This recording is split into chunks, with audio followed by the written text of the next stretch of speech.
avec vous pour le 10h midi. On est ensemble pour débattre et commenter l'actualité avec aujourd'hui Sandra Rogol, secrétaire nationale adjointe Europe Écologie Les Verts, Jean-Luc Touly, président du FRIC, le Front républicain d'intervention contre la corruption, Patrick Flukiger, journaliste, ancien correspondant des journaux du groupe EBRA, et Sophie de Menton, chef d'entreprise et présidente du mouvement éthique. Bonjour Sophie, Valérie. Bonjour à tous. Merci d'être là. On va parler de ce couac, ou je ne sais pas comment l'appeler, ou inhumanité à propos de cette loi qui devait être votée, congé pour le deuil d'un enfant. Je pense que ça vous a beaucoup fait réagir. Le gouvernement a appelé ses députés à plus d'humanité, étonnant. On va parler de l'insécurité, des chiffres qui sont en augmentation, des chiffres d'agression qui sont en augmentation. Et puis on parlera évidemment de Ségolène Royal et de ce qu'elle a dit à propos de Mila. Est-ce qu'elle a manqué de respect à la religion? On en parle avec vous, 0826 300 300, et bien d'autres sujets évidemment, avec vos coups de cœur et vos coups de gueule. Commençons peut-être avec Jean-Luc Touly. Oui, alors c'est une question plus d'éthique que de justice, encore que. C'est de savoir si les citoyens ont le droit de savoir, par rapport aux candidats tête de liste aux élections municipales, si ces candidats ont été condamnés dans les 5 dernières années pour des raisons financières ou pour des raisons de violence, notamment violence conjugale. Parce que il y a des exemples, malheureusement. Il y a des exemples qui font l'objet de rumeurs, ce qui est aussi terrible. Mais il me semble qu'on s'honorerait que ces candidats, par eux-mêmes, prononcent un petit peu leur casier judiciaire, quelque part, ou si on a besoin de légiférer, pour que justement les citoyens sachent en toute connaissance de cause pour qui ils vont voter pour les 6 prochaines années. C'est je suis assez d'accord, bien sûr. Il faudrait aussi que on évite ce colportage permanent de rumeurs, parce que ça devient croissant, c'est épouvantable. Ça ne veut pas dire qu'il ne faut pas être transparent, mais là, n'importe qui répète n'importe quoi. Avec les réseaux sociaux, ça prend une dimension terrible, et même quand on se justifie, il en reste toujours quelque chose. Donc je crois que là, il y a vraiment une responsabilité un peu individuelle. C'est un peu l'inverse ce qu'était en train de dire Jean-Luc Touly. Oui, c'était un peu l'inverse, c'est-à-dire des gens qui ont été condamnés pour violence. Oui, mais il parlait aussi des rumeurs de violence conjugale. Mais justement, parce qu'on ne sait pas la vérité. Mais il y a un projet de loi qui a été soumis très rapidement après son élection à la majorité d'Emmanuel Macron. Et le gouvernement, finalement, et les sur les députés... fake news ou la transparence Et les députés, voilà, c'est projet de loi sur la transparence, et ça n'a pas été retenu. C'est-à-dire que le casier judiciaire vierge n'a pas été retenu pour pouvoir se présenter aux élections. C'est aussi un problème de législation, et je pense que effectivement, on peut se présenter à une élection sans avoir un casier judiciaire vierge. On peut se présenter à une élection sans avoir un casier judiciaire vierge. Ça, c'est quand même pas normal. Ben non, Sandra Rogol. C'est surtout de la responsabilité des partis politiques que d'investir des personnes, ou de laisser investir des personnes qui ont soit des suspicions, parce qu'il y a aussi, Sophie de Menton, les cas où il y a eu prescription, notamment dans les violences conjugales et les violences sexuelles. C'est très rapide par rapport au temps qu'il faut pour assumer de mettre sur la place publique ces questions. Et donc, pour ce qui nous concerne, chez Europe Écologie Les Verts, on a mis en place une charte de sanctions qui ne se substitue pas à la justice, mais qui permet de faire des choix à l'intérieur du parti pour décider quand des gens ont eu des comportements violents, sexistes, ou ont été auteurs ou autrices de violences à caractère sexuel, et bien pour leur interdire d'être investis par le parti pendant X années. C'est pas dur à mettre en place, c'est juste de la responsabilité collective. Et en fait, il n'y a pas que à l'État de légiférer, il y a aussi au collectif, au parti, à prendre en charge la responsabilité. Il faut un peu de responsabilité individuelle. Et Delvoye, quand même, il faut le dire. Responsabilité individuelle, quand on regarde ce qui se passe dans le patinage artistique, on en est assez loin. Oui, mais je veux dire que si plus rien n'existe hors de la loi, on n'en sortira pas. Et je voulais quand même dire, Dieu sait si Delvoye a été critiquable par la suite, mais Delvoye, c'est lui qui a recruté tous les candidats pour le député En Marche. Et j'ai d'ailleurs un type que je connaissais qui avait eu un problème financier mis en examen dans sa boîte. Il a été immédiatement éliminé. Donc ça, je sais que cette sélection a été très rigoureuse. Pour les problèmes financiers peut-être, pour les autres peut-être un peu moins. Oui, pour les affaires de violences sexuelles et sexistes, ils ne sont pas totalement au top. Je voudrais juste compléter parce que j'en parle, parce qu'il y a un article récemment qui est sorti sur le maire de Cabourg, mais il a fait appel, donc ce n'est pas une condamnation définitive, mais je suis dans une commune moi-même, concerné même directement en tant que citoyen et peut-être en tant que candidat. Et il se trouve qu'il n'y a pas de parti politique derrière les candidats, et dont un candidat tête de liste qui est concerné par ce que je viens de dire précédemment. Donc c'est devant ces rumeurs qui sont nauséabondes, j'ai même gentiment, évidemment ça peut être mal interprété, dit à son entourage que lui-même le fasse pour peut-être expliquer, minorer, en tout cas voilà. Comme il ne le fait pas et que la rumeur s'étend, le mal est encore pire. C'est pour ça que j'évoque cette question, parce que je suis peut-être moi-même candidat et je suis devant un cas de conscience. Je ne veux pas faire de délation, mais comment faire pour que les citoyens, en toute connaissance de cause, votent pour quelqu'un s'il n'y a pas eu de plainte, c'est un cas un peu compliqué. Mais c'est pour être cas compliqué. C'est jamais très simple. Dans le cas du patinage artistique dont vous parliez, il n'y avait pas eu de plainte, mais il y a eu quand même... tout le monde savait. Voilà. Tout le monde savait. Tout le monde savait. Non, mais le pire, alors ça me permet peut-être de dire un mot. Ce matin, j'entendais effectivement une interview de Gwenaël Pézra qui racontait que, en fait, l'entraîneur en question avait été... Marie-Georges Buffet avait demandé à ce qu'il soit démis de ses fonctions, et ce sont les fédérations qui l'ont réélu. Donc... tout le monde savait, et malgré cela, il a été quand même remis. Et les parents qui disaient aux enfants, tais-toi, il est formidable. Hein, oui, ça, on oublie aussi l'entourage familial. Et des parents qui aussi ont signalé à plusieurs reprises des dysfonctionnements. Donc, en l'occurrence, la mère de son nom m'échappe, qui vient de sortir un livre sur le viol. Sarah Abitbol. Merci, Sarah Abitbol, tout à fait. Avait alerté, avait accompagné sa fille. Et ça ne suffit pas, en fait. Si la loi n'est pas du côté des victimes, on ne peut pas avancer. Parce que dans des cas comme ça, quand la société n'a pas assez évolué, et on est typiquement dans ce cas-là, même si la société avance aujourd'hui, le cas que vous mettez en avant, M. Touly, montre bien qu'on manque encore d'outils pour arriver à gérer les personnes qui procèdent à des violences sexuelles. Je suis d'accord avec vous sur les partis politiques, sauf que chez Europe Écologie Les Verts, il y a mis du temps aussi à faire le ménage. Il y a mis du temps à ce que ça se sache aussi. Et en fait, dès que... Non, vous ne pouvez pas dire ça. Mais ça se savait. Certains comportements se savaient. Certains gens, Europe Écologie Les Verts, ont dit que c'était un lupanar. C'était... tout le monde connaissait. Tout le monde connaissait, tout le monde savait. Donc, si je peux répondre, non, tout le monde ne savait pas.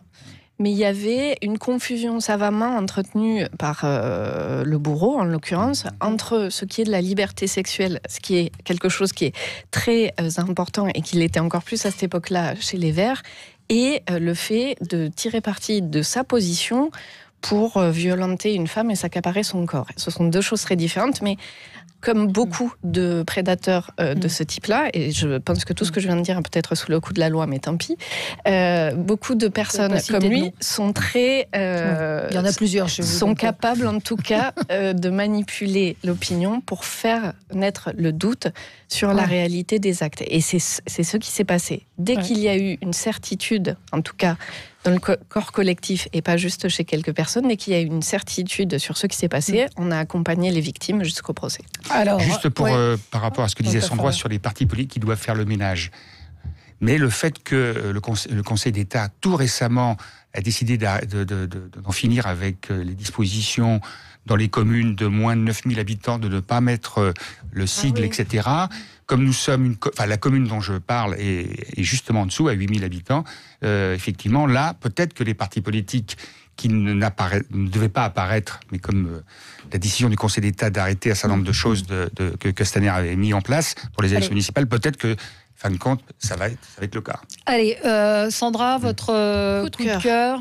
Il s'est passé quelque chose d'assez historique la semaine dernière, c'est que le Conseil constitutionnel a délivré une réponse à l'Union des producteurs de produits chimiques, l'UIPP, expliquant que le patrimoine commun de l'humanité, qui est l'environnement, sa protection passe avant les questions économiques. C'est-à-dire que l'UIPP posait une question pour pouvoir continuer à vendre à l'étranger, notamment en Afrique, des produits reconnus en France et en Europe comme étant particulièrement toxiques pour les êtres humains et pour la nature. Et le Conseil constitutionnel a dit stop, à partir de maintenant, c'est une reconnaissance constitutionnelle des droits de la nature et donc ceci n'est plus permis.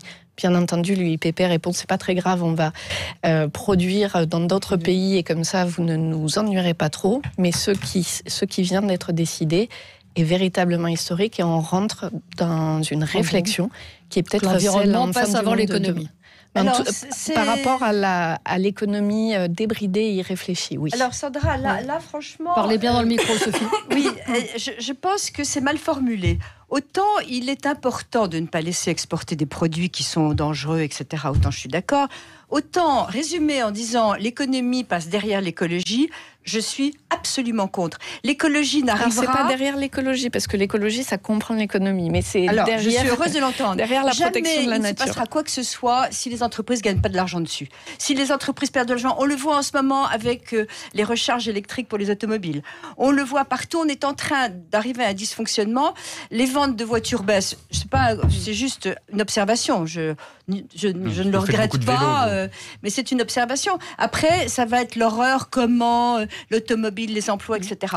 On est en plein délire, avec, dans certains pays comme le nôtre, qui sont très en avance par ailleurs, en plein délire pour la déconsommation, l'interdiction. Mais personne n'a dit, je pense qu'effectivement, on est en plein délire. De ne pas gagner d'argent. Moi, ce qui me gêne dans cette histoire vous avez raison, on est en plein délire. Ce qui me gêne dans cette histoire du Conseil constitutionnel, c'est que les juges constitutionnels ne jugent pas selon la Constitution, ils sont en train de faire la loi. Et ça, c'est très gênant. Sur le plan politique général. Je vous donne un exemple. Et je rejoins Sophie de Menton sur la façon dont on détruit l'industrie européenne et l'agriculture européenne. Auparavant, Maille, Amora produisaient leurs cornichons en France, en Bourgogne. Depuis 2005 ou 2004, la production de cornichons a été totalement arrêtée en Bourgogne. On les achète en Inde. En Bourgogne, on respectait les normes européennes et les normes françaises. En Inde, ils utilisent, je ne sais pas, dans les 60 pesticides, dont 2 systémiques. Ça fait que dans chaque boîte, il faut le savoir, dans chaque boîte de cornichons, Maille, Amora, boîte Auchan, tout ce que vous voulez, tous les cornichons que vous consommez sont susceptibles. Avec cette décision c'est simplement, on s'impose des choses. On interdit. Oui, mais laissez-le terminer. On casse l'agriculture et l'industrie française et européenne. En quoi on va l'installer ailleurs Mais par exemple, en interdisant aux agriculteurs d'utiliser parce qu'il n'y a qu'une seule façon de produire et il n'y a qu'une seule façon de gagner de l'argent. Mais la preuve, c'est que toute la production de cornichons française a disparu au profit de l'Inde, où la main-d'œuvre est moins chère, où les pesticides sont autorisés, où on peut traiter de façon systémique. Moi, je vais vous dire, les agriculteurs qui gagnent 500 € par mois, c'est pas un modèle qui va bien. Ne consomment pas de cornichons. Ils ne produisent que pour le marché. Mais ça n'a aucun rapport avec ce dont je viens de vous parler. Si, par ailleurs, on s'impose des normes. Le Conseil constitutionnel qui édite des lois, on s'impose à nous-mêmes des normes qui font que nous allons... Non, je ne crie pas. Qui font que nous allons acheter ailleurs des produits pires que ce que nous ferions. Non, justement, ces décisions du Conseil constitutionnel rappellent que ce n'est pas que sur le territoire, mais que c'est l'impact global. N'a pas à faire la loi. Et par ailleurs, si en fait, il juge sur la Constitution, et je vous invite à la relire parce que justement, l'environnement est inscrit dans la Constitution. On va marquer une pause et puis les coups de gueule de Sophie de Menton et Patrick Flukiger qui se rejoignent. C'est à propos des municipales. On y revient dans un instant. Avec vous sur Sud Radio, on a pris un petit peu de temps pour ce tour de table et on continue avec Patrick Flukiger qui a un coup de gueule qui va rejoindre celui de Sophie de Menton. Ça concerne les municipales. Moi, le coup de gueule que j'ai, c'est le concours Lépine de la promesse la plus débile, la plus vaseuse pour être élu maire de Paris. Benjamin Griveaux veut déménager la gare de l'Est à la Villette. Ça, c'est une semaine. La semaine d'après, il propose 100 000 euros pour acheter des logements. Pour accéder à la propriété. Pourquoi il m'a piqué mon coup de gueule? Mais non, mais lui, c'était sur globalement le concours Lépine et puis les managers de rue. Et il veut créer alors des managers de rue. Les managers de rue, moi, il me semblait qu'une liste municipale, quelle qu'elle soit, avait des conseillers municipaux qui sont représentatifs des villes, des quartiers, des arrondissements. Et que ce sont ces gens-là qui sont censés régler les problèmes de rue. Les problèmes qui se posent concrètement aux habitants dans les quartiers. Alors, c'est des propositions débiles. Hidalgo a les siennes aussi. Elle veut planter 170 000 arbres, supprimer 60 000 places de stationnement. Enfin, chacun a des propositions les plus spectaculaires. Il y a un grand parc qui part de la Concorde aux Champs-Élysées en passant par la Bastille. Voilà.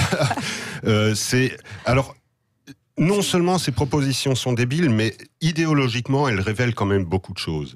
Le déplacement de la gare de l'Est à la Villette, c'est pas innocent.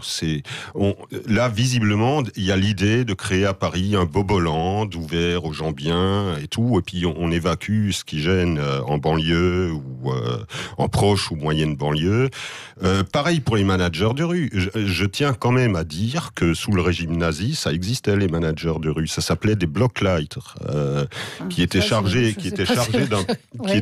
d'un pâté de maison, qui étaient chargés d'aider les habitants à régler les petits problèmes de poubelles, de machin et tout, et qui allaient moucharder au parti. C'est pas exactement le projet de Benjamin Griveaux. Mais idéologiquement, le maillage de la population me pose problème. Ça existait aussi, les managers de rue sous Staline à Moscou. Je veux dire, quand la population se fait mailler comme ça, surveiller, je suis désolé, moi ça s'appelle du maillage et de la délation. Moi je trouve que c'est le terme de manager de rue qui me gêne au-delà de ce que vous dites. C'est-à-dire, le franglais est obligatoire. Oui, obligatoire. Non mais manager, il y a encore cette notion de start-up nation, de tout est une entreprise, tout est branché. Si vous traversez la rue, etc., pour un emploi, donc c'est peut-être une connotation par rapport à ça. C'est pour aider. Non, c'est pour aider à traverser la rue. Vous voyez, on arrête les voitures, à traverser la rue, aller chercher votre emploi. Mais ça fait partie de la logique globale qui consiste à décrédibiliser les services publics. C'est-à-dire que la sécurité, ça fait partie des missions de la police municipale, de la police, de la gendarmerie, suivant le lieu où on habite. Et en fait, considérer qu'on va mettre en place ces managers de rue, c'est un peu dire il n'y a plus besoin de cette sécurité. Et sortir ça juste au moment où les chiffres sur la sécurité sont en train d'augmenter, notamment à Paris, sont en train d'être assez catastrophiques, pour d'autres raisons, mais on en parlera tout à l'heure. Eh bien, je trouve ça particulièrement baroque, on va dire.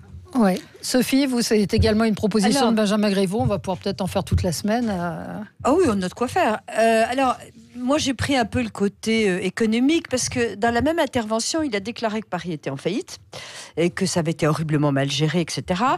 Il a à ce moment-là déclaré qu'il allait consacrer 1,5 milliard pour déplacer la gare de l'Est et faire un grand parc, Central Park en plus, c'est très chic parce qu'il fait un parc new-yorkais.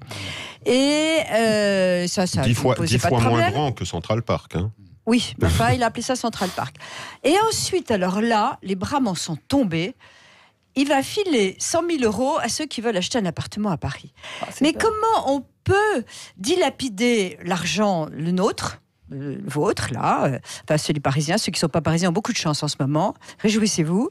Comment peut-on faire des propositions aussi irréalistes? Et au-delà de l'irréalisme de la proposition, je veux dire, d'abord, les logements, il n'y en a pas à acheter ou très peu.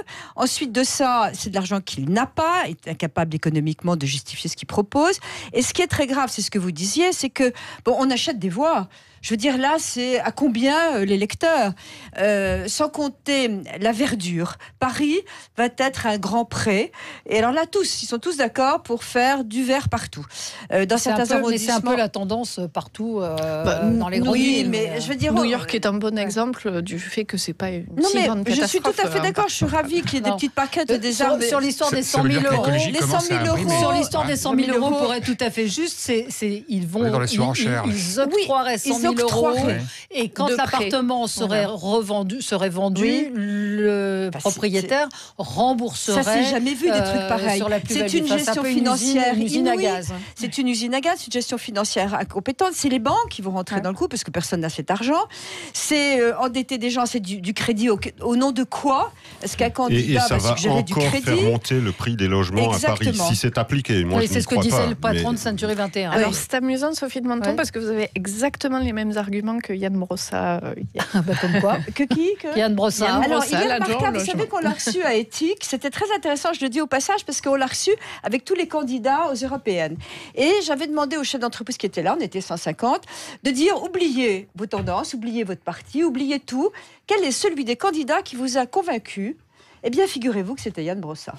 Et personne n'avait envie de voter Yann Brossard. Oui, comme quoi. Allez, on marque une pause et on se retrouve dans un instant. On va parler donc de ce qui s'est passé la semaine dernière à l'Assemblée, le congé pour le deuil d'un enfant. C'est une proposition de loi qui a été examinée. C'est plutôt un amendement qui visait à augmenter le nombre de jours de congé pour les parents ayant perdu un enfant. La majorité a voté contre. On y revient dans un instant. Avec vous sur Sud Radio jusqu'à midi pour commenter l'actualité. Le gouvernement s'est donc opposé cette semaine à un amendement visant à augmenter le nombre de jours de congé pour les parents ayant perdu un enfant. Tollé du côté de l'opposition, mais aussi de la part de certains ministres. C'est vrai que la ministre Muriel Pénicaud s'y était opposée en disant, alors que le MEDEF était plutôt pour en fait l'allongement de cette durée, d'avoir plus de jours. Et le président de la République lui est intervenu en demandant un peu plus d'humanité. Madame Pénicaud a reconnu samedi soir que le gouvernement avait fait une erreur. Alors c'est quoi? C'est un couac, un manque d'humanité? Patrick Flukiger? C'est un couac, oui, absolument. Le manque d'humanité, il est général dans le gouvernement. Donc, c'est un exemple parmi d'autres. Je dirais, sur le fond, on perd son enfant quand même. Et heureusement, très rarement, c'est une mesure extrêmement, marginale, qui n'aurait dû poser aucun problème. Le gouvernement a fait preuve, une fois de plus, de sa rigidité idéologique et d'un amateurisme qui est dans la droite ligne de l'amateurisme de Hollande. Et voilà, on voit bien d'où vient, quel est le géniteur de Macron et d'où vient toute l'idéologie, tout le gouvernement et l'Assemblée.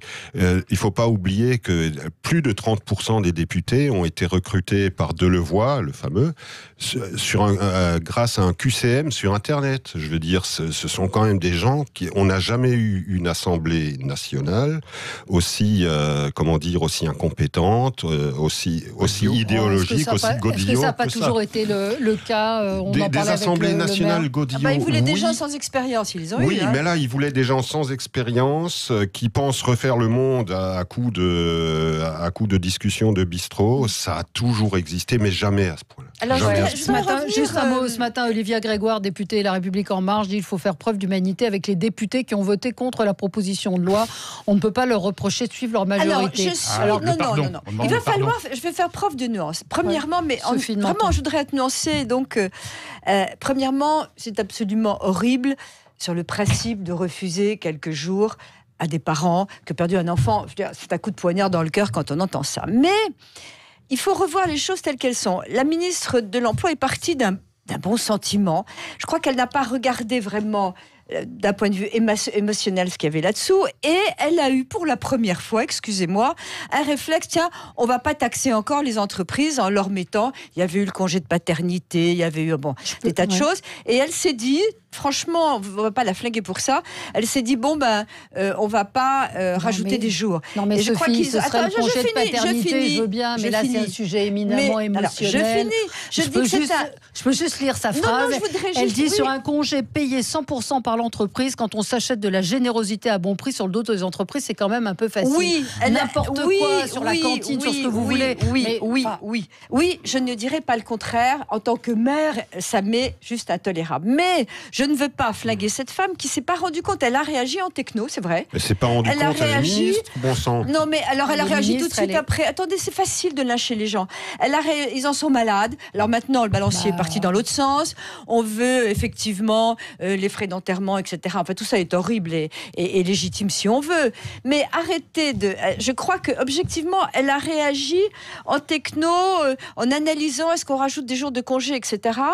C'est pas une criminelle d'avoir dit ça. C'est d'une maladresse effroyable. Ce qui est beaucoup plus grave à la limite, c'est qu'il y avait des gens qui n'étaient pas au courant, qui n'avaient pas pris connaissance de la loi, qui ne savaient pas pourquoi c'était fait. Et donc, par contre, l'incompétence et l'ignorance de toute la majorité de ce qui avait été voté me semble beaucoup plus grave. Je ne peux pas penser une seconde que Muriel Pénicaud ait envie de pénaliser ou en tout cas d'empêcher ça. Et je voudrais aussi ajouter quelque chose. Quand on s'achète de la générosité à bon prix sur le dos des entreprises, alors je vais vous dire une chose.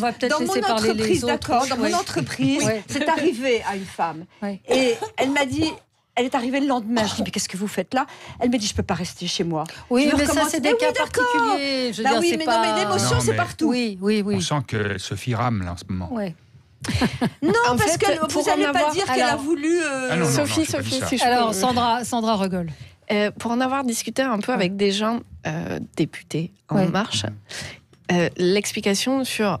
c'est le côté techno qui a pris le dessus sur la réflexion publique, c'est la réalité. Ah oui. C'est-à-dire qu'ils ont réfléchi en technocrate, comment est-ce qu'on ne va pas faire coûter trop d'argent aux entreprises? Parce que quand même là, ils râlent un peu, on en a rajouté, donc on ne va pas en rajouter un peu. Bon, on parle d'un congé deuil enfant mineur qui concerne 4 à 5 000 cas par an. Donc il n'y avait rien à faire. Ça. En fait, on n'aurait même pas dû parler de cet amendement, de cet aspect de la loi, parce que ça aurait dû passer tout seul, avec une réflexion autour de ça. Mais vous dites, une partie des députés n'étaient pas au courant de ce qu'il y avait dedans. Ben, c'est normal, en fait. Tous les députés ne peuvent pas être au courant de tous les aspects de toutes les lois. C'est pour ça qu'il y a des groupes de travail, c'est pour ça qu'il y a des commissions. C'est pour ça qu'à l'intérieur d'un groupe, particulièrement un groupe aussi grand que celui de la République En Marche, ce qui explique l'aspect godillot, dans tous les très gros groupes hyper majoritaires, il y a un aspect godillot, parce qu'ils sont tellement nombreux que... Et en fait, il y a une partie des gens qui étaient dans cette commission qui n'ont pas fait leur travail, il faut le dire correctement. Ils ont fait un travail qui est celui que leur demande le gouvernement par ailleurs, c'est-à-dire qu'ils ont appliqué la règle à calcul. Mais on applique la règle à calcul, c'est important, hein, ne vous méprenez pas, mais elle ne peut pas se faire au détriment de tout le reste. Et là, ils n'ont pas réfléchi, ni en politique, ni en être humain, ni même en entrepreneur. C'est une énorme gaffe. C'est pas monstrueux. Non, ce n'est pas une gaffe. C'est quelque chose qui est révélateur d'un fonctionnement. D'un type de fonctionnement. Et cerise sur le gâteau, c'est Emmanuel Macron lui-même, encore une fois, qui est obligé d'intervenir et de sonner la fin de la récré. Ce qui signale à quel point avec ce président... très, très, très fort de demander de faire preuve d'humanité, sous-entendu qu'ils ont été inhumains. C'est pour ça que j'emploie cette expression de fin de la récré. On lui a demandé d'intervenir, tout le monde est remonté à l'Élysée. Ben oui, mais enfin d'employer ce mot d'humanité quand donc même... il est totalement isolé, quoi, parce que s'il a besoin lui-même de faire ça... alors, je ne veux pas faire un autre sujet, mais il y a quand même... Je viens d'apprendre aussi, il y a très peu de temps, que les cahiers de doléances des grands débats ne seront jamais publiés, alors que ça avait été annoncé. Oui. Vous voyez, ça aussi, c'est un foutage de gueule, quoi, en un mot. Hein, parce qu'on nous a... Pendant des grands débats, et il n'en sort rien. Alors, ce que nous a répondu un député de la République En Marche, c'est qu'il y avait énormément de choses qui étaient redondantes et qui étaient, qui étaient à peu près similaires. Donc, ils n'ont effectivement pas tout. On forme une synthèse, au minimum. On forme une synthèse où on publie les cahiers de doléances dans les mairies concernées, lors de la totalité, ce qui est tout à fait faisable. Il paraît que ça sera pendant 50 ans, ça sera classé... Donc on ne pourra pas avoir connaissance. Je voudrais juste revenir sur le deuil. Là. Il y a aussi un aspect communication que le gouvernement a bien rattrapé. Là, parce que ça fait... c'est une polémique, je l'ai dit, qui ne concerne heureusement qu'une toute petite minorité de cas chaque année, mais qui éclipse depuis une semaine ou presque le débat sur les retraites, qui n'est pas terminé. Et qui non seulement qui n'est pas terminé, mais qui risque encore d'être extrêmement violent, Parce que non seulement cette réforme de retraite a quasiment été vidée de toute sa substance, pratiquement de toute sa substance, hormis le mot universel. Et même ce mot, Macron a dit que universel ne veut pas dire pour tout le monde. Ouais. Voilà. Donc ça permet aussi, c'est une polémique très émotionnelle qui permet aussi d'éclipser tout le reste. Je pense que ça ne l'éclipse pas. Je pense que ça se rajoute au climat insurrectionnel qu'il y avait autour de cette réforme des retraites. Parce qu'on a la même chose, c'est-à-dire que au lieu d'avoir un regard politique sur ce qui se passe, c'est-à-dire de tout prendre en compte, à chaque fois, c'est le tableur Excel qui est sorti, et ensuite on se met à réfléchir aux conséquences personnelles, sociales, globales des choix qui ont été pris. Oui, enfin, donc dans les deux cas, ça se surajoute. Oui, mais là, c'est pas rien. Enfin, les retraites, c'est ce qui nous assure de ne pas terminer dans la grande pauvreté à la fin de notre vie. Le congé, les meilleures retraites au monde. Le congé, eh bien, justement, c'est important de continuer. C'est important de les garder parce qu'on est aussi le seul pays qui a réussi à lutter contre la très grande pauvreté dans ses aînés. Et ce n'est pas pour rien, les deux sont liés. Et ces congés deuil enfant mineur, c'est quelque chose de très émotionnel, certes, mais c'est la pire perte qui puisse exister dans la vie d'une personne. Donc c'est peut-être d'ailleurs le MEDEF très peu de personnes. Pour, hein, oui, même le MEDEF était pour, mais c'est pour dire que parce que c'est selon vos arguments. Non, c'est que selon vos arguments que ça fait payer les entreprises. Non, mais c'est pas mes arguments. J'ai dit que la ministre a réagi comme ça. C'est pas mon argument. Eh bien, moi je pense que ça, mais je l'ai déjà expliqué. Je l'ai déjà expliqué, notamment à l'antenne, notamment un député En Marche qui prenait les mêmes arguments. À un moment donné, quand on fait une bêtise, c'est humain de faire des bêtises. Ils sont excusés à la seconde. Non, ils ne se sont pas excusés, ils ont justifié. Eh bien, en fait, quand on fait vraiment une très grosse bêtise, on n'explique pas, on dit juste stop. 300 députés. On s'excuse. J'entends tes arguments et je les partage, mais en même temps, 300 députés issus normalement de la société civile. Il n'y a pas quelqu'un qui réfléchit un tout petit peu. C'est quand même invraisemblable parce que les boulettes, c'est plus que les boulettes depuis 2 ans et demi, depuis le début. Ils en font beaucoup. Hein. Oui, non, ils ont beaucoup réfléchi. Non, mais justement, ils ont beaucoup réfléchi et débattu. On leur demande de voter aux termes techniques. Et surtout, il y a un deuxième facteur qui est que c'était un autre camp politique qui avait proposé cette loi. Et donc, ces petits nouveaux de la politique qui sont censés sortir de ça, on dit, non, en fait, on ne veut pas du truc qui a été posé par l'UDI. Et même François Ruffin leur a dit mais c'est fou, enfin il y a un moment donné où on a des projets à défendre ensemble et là où c'est fou, c'est que c'est pas quelque chose qui est inhérent aux politiques, au Parlement européen, suivant les projets, suivant les objectifs, droite, gauche, centre, écolo peuvent voter ensemble quand il y a un même projet commun. En France, sous la Ve République, nos partis, nos représentants en sont totalement incapables. On peut dire que la Ve République n'a rien à voir là-dedans. L'UDI est très proche. L'UDI est très proche de la République En Marche. La Ve République n'a rien à voir là-dedans. Le seul truc qu'il y a à voir, c'est l'incompétence crasse de cette Assemblée nationale. Mais ça, c'est votre opinion. Mais la réalité, c'est que c'est pas la première fois que ça se réalise. Je la partage. En fait, quand est-ce que à part ADP, que les députés ont voté en dehors de leur étiquette politique? Que Macron aurait eu l'opportunité de dissoudre lors du pic de la crise des Gilets jaunes, qu'il a refusé de dissoudre à cette occasion, et il va traîner ça jusqu'à la fin de son mandat. Dissoudre, c'est facile à dire. Parce que, je veux dire, comme c'est une assemblée qui est tout à fait neuve pour lui, etc., qui aurait-on eu dans un mauvais moment? Moi, je pense qu'on aurait pu avoir une assemblée extrémiste, j'aurais pas aimé. On a Jean-Marc en ligne avec nous. Bonjour Jean-Marc. Bonjour. Bonjour. On vous écoute. Écoutez, moi, je le dis clairement, c'est de la connerie humaine. Oui. C'est vraiment de la connerie humaine. Voir un texte aussi, une proposition aussi importante, et voir 300 codillots voter d'une seule main, je trouve ça lamentable. Je trouve lamentable d'abord les propos de la députée, déjà pour commencer, qui parle en disant que ça va être une charge supplémentaire pour les entreprises. Si on est un tant soit peu intelligent, ça on pouvait directement le passer sur la communauté nationale. Il n'y a pas de souci là-dessus. Deuxièmement, la ministre, peu importe ce qu'elle dit par rapport aux entreprises, c'est réfléchi pour les entreprises, certes elle est DRH de Danone, mais à un moment donné, c'est l'humain qui doit parler. Perdre un enfant, à n'importe quel âge de sa vie, tant qu'on travaille, c'est une perte insupportable. Donc, mettre un peu plus de jours, franchement, ça coûte quoi? Ça coûte rien. C'est de l'humain qui parle là. Et moi, je suis effaré de voir que les députés, ils n'ont même pas un once d'intelligence pour se dire, si c'était mon enfant, est-ce que 5 jours, c'est suffisant? Parce qu'ils ont raisonné en techno. Non, je pense que les députés ont raisonné avec ce qu'on leur a dit de faire avec l'opinion du gouvernement. Et comme le dit très justement Sandra Rogol, il n'y avait pas 300 députés au moment du vote, il y en avait 50. Et ça aussi, ils pensent qu'au lieu de donner 12 jours, 5 jours, ils vont être productifs. Quand on est dans cet état-là, vous pensez qu'on est productif? Non, mais alors, je voudrais dire un truc, c'est que des chefs d'entreprise passent au-delà de la loi et que ça m'est arrivé quand on a des gens malades, etc. On donne un mois et demi, on se fout complètement de la loi. Bien sûr. Et par ailleurs, 5 ou 12 jours, c'est pas un si peu de jours qu'on se remet du deuil d'un enfant, ni même en une vie. C'est 2 ans.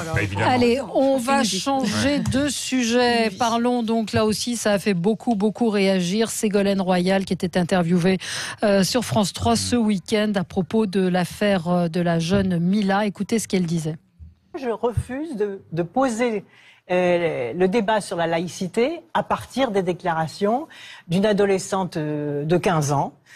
Parce que c'est pas à partir de comportements comme cela qu'on peut poser sérieusement la question de la laïcité, ni l'instrumentaliser cette jeune fille pour dire ça y est la liberté d'expression. Donc vous ne mettriez pas le hashtag je suis Mila sur Twitter? Absolument pas. D'ailleurs, revenons à des choses sérieuses. Une adolescente qui est peut-être encore en crise d'adolescence, si elle avait dit la même chose sur son enseignant, sur ses parents, sur sa voisine, sur sa copine, qu'est-ce qu'on aurait dit? On aurait dit simplement un peu de respect.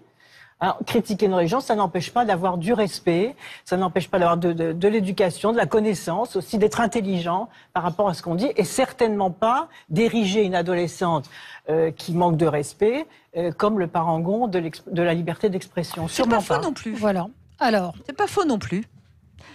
Ségolène Royal, dans ses excès, a souvent du bon sens, franchement.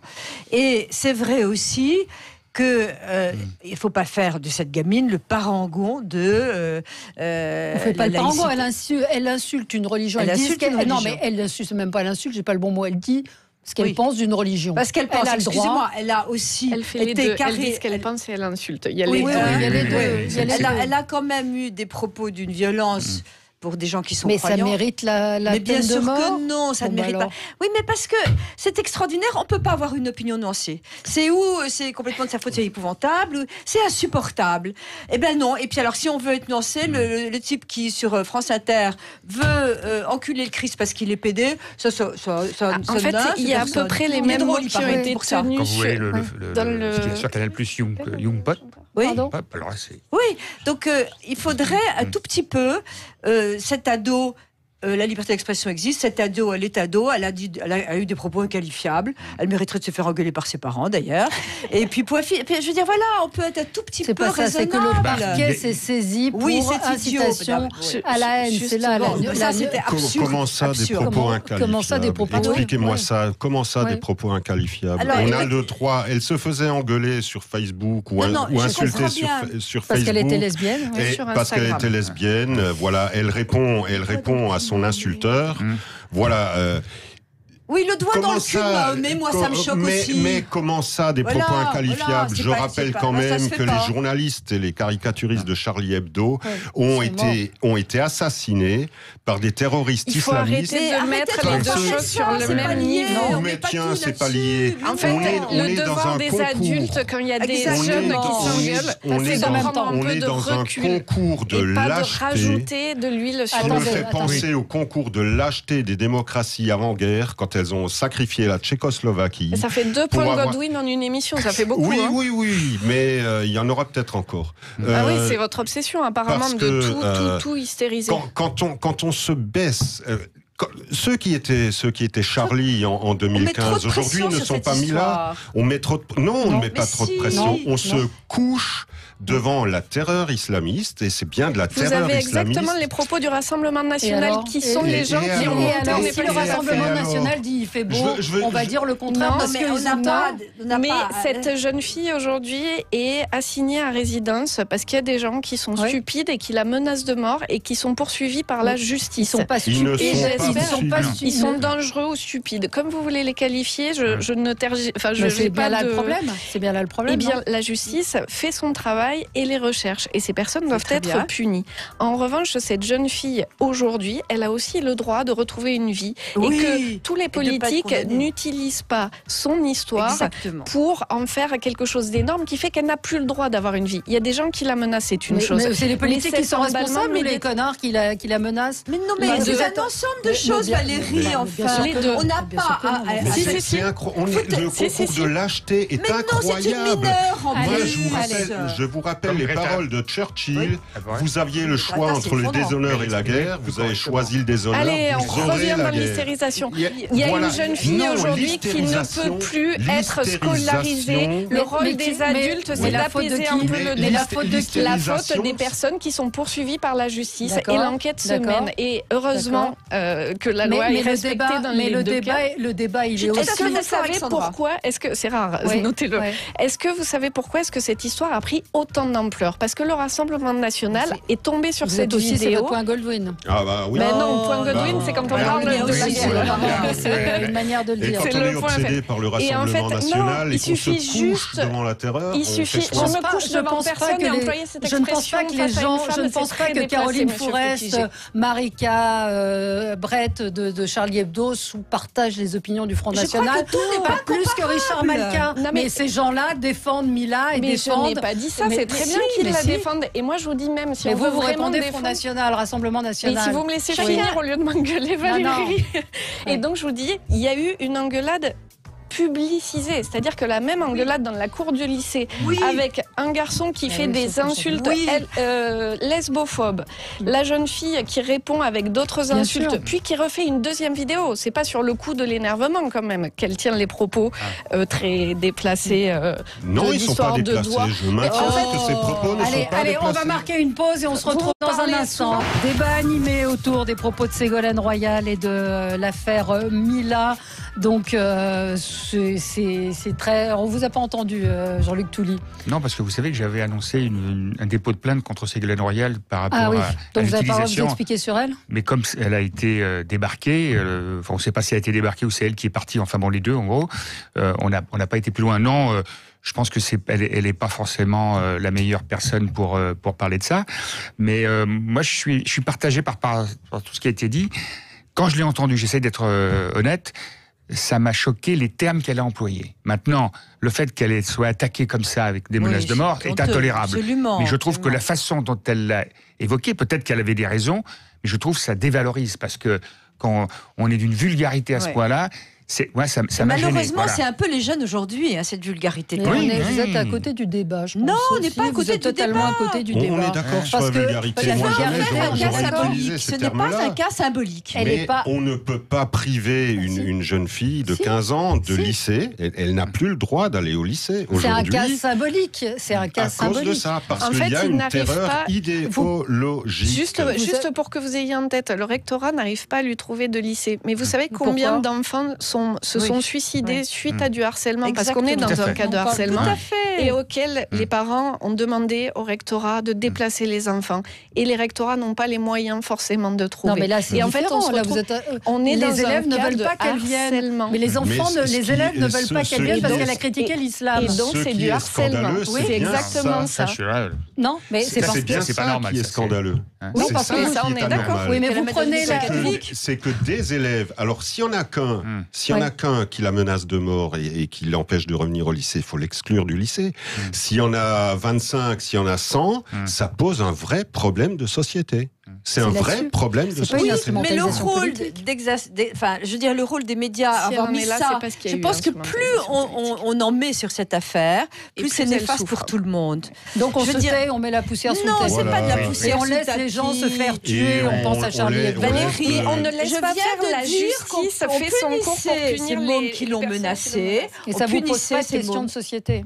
Si, bien De sûr. savoir que vous faisiez référence à cet humoriste de France Inter Oui. qui a donc Je eu pose des la propos vulgarité, la violence Oui. de la société, les Est-ce jeunes qu'il a avec été- leur Est-ce qu'il leur a été vulgarité menacé aussi. de mort? Est-ce qu'il a été menacé de mort? Mais pour c'est avoir- son métier. Enfin, Non, alors oui, ne donnez alors pas on cet va pas argument. avoir Mais à chaque Charlie fois Hebdo, la c'était même leur discussion. métier C'est aussi. aussi leur métier aussi, ils étaient Bon, si caricaturistes. vous avez tous envie de dire que c'est la faute des musulmans, libre à vous de le faire. Moi, je c'est ne pas pense ça, pas que ce ça soit un pose cas une de ça. question. Non, ça pose c'est une- pas la faute Non. des musulmans, Non. c'est un Vous problème pouvez pas parler avec des musulmans, l'islam. c'est complètement effectivement. Oui, en stupide de plus, dire ça. Mais, C'est complètement absurde. Les musulmans de sont certains pas... musulmans. J'ai exprimé, je ne sais plus dans quelle émission Sud Radio, le fait que j'étais personnellement opposé au voile des femmes, qu'elles soient musulmanes ou pas d'ailleurs, et en ne mélangeant pas la religion. C'est pas un problème de religion, pour moi c'est un problème entre l'homme et la femme. Absolument. Voilà.